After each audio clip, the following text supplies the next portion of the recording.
Go. Okay, action. This is the homemade fan.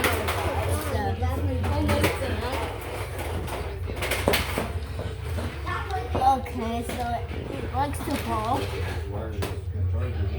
I took the thing off. Here's the motor. And then I'm gonna put it back on.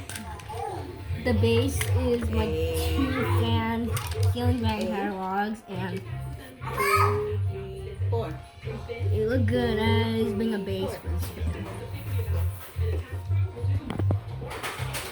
Spin it. And it's on. And